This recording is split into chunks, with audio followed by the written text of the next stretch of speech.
In a year when most city council incumbents are running unopposed, the hotly contested race for Madison's District 2 seat is unusual. Alder Brenda Konkel is an 8-year member of the city council and has been one of its most controversial representatives. Brenda's opponent, Bridget Maniaci, is a first-time candidate, but she's no stranger to politics. The 25-year-old is a former intern of Mayor Dave Cheslevich and has worked on several political campaigns. The Capital Times spoke with both Brenda and Bridget about one campaign issue. Brenda chose to talk about an issue central to both the city and District 2, revitalizing East Washington Avenue. Bridget focused on an issue closer to home, more specifically, 2 blocks from her apartment, strengthening the neighborhood businesses on East Johnson Street. I think I would be improvement to our current representation just by bringing a new set of relationships to the council.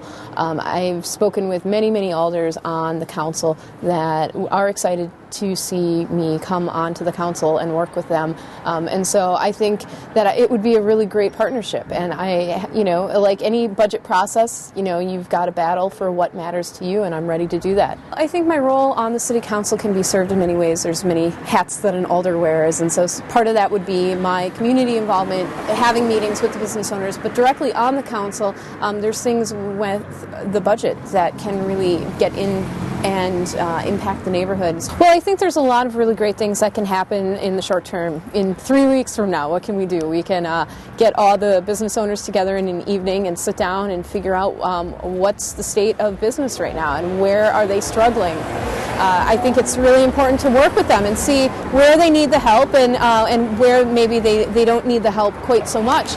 And I really want to work to see sidewalk sales happen this spring, in May, in June, see if we can do one on a monthly basis and work to get gallery nights going with the different sort of venues that we have here that we can do live music at.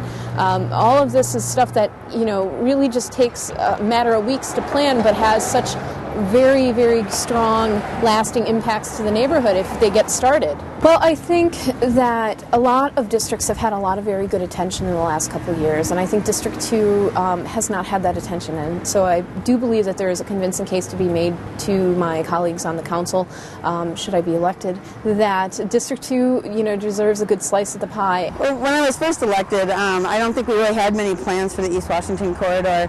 I think everybody had sort of been looking at it and thinking it was a little bit underutilized, but we didn't really have any specific plans that people wanted to do.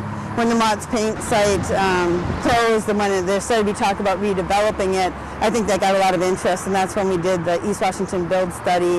When we first started looking at the Build Committee, I think a lot of people really got excited about what the potential of the corridor might be. We started talking about how it could bring jobs to the area, how we may be able to bring more housing to the area, to add that density so that we could perhaps have better mass transit through the isthmus, and to try to figure out how we could, really bring that density downtown. I think one of our next steps is that we're going to hire someone to do some marketing of the area and also to work with the stakeholders in the area to try to figure out how to move forward on some of the plans that we have developed. We also want to make sure that we develop a transportation plan for the isthmus. As we did the neighborhood plans and as we did the East Washington Build Plan, we talked about land use, but we really didn't talk about how the transportation was going to work. And clearly, if we're going to have 12-story buildings here, we're going to want to make sure that we can get people to and from the jobs that will be in those buildings. But clearly, I think I'm the best candidate because of my experience.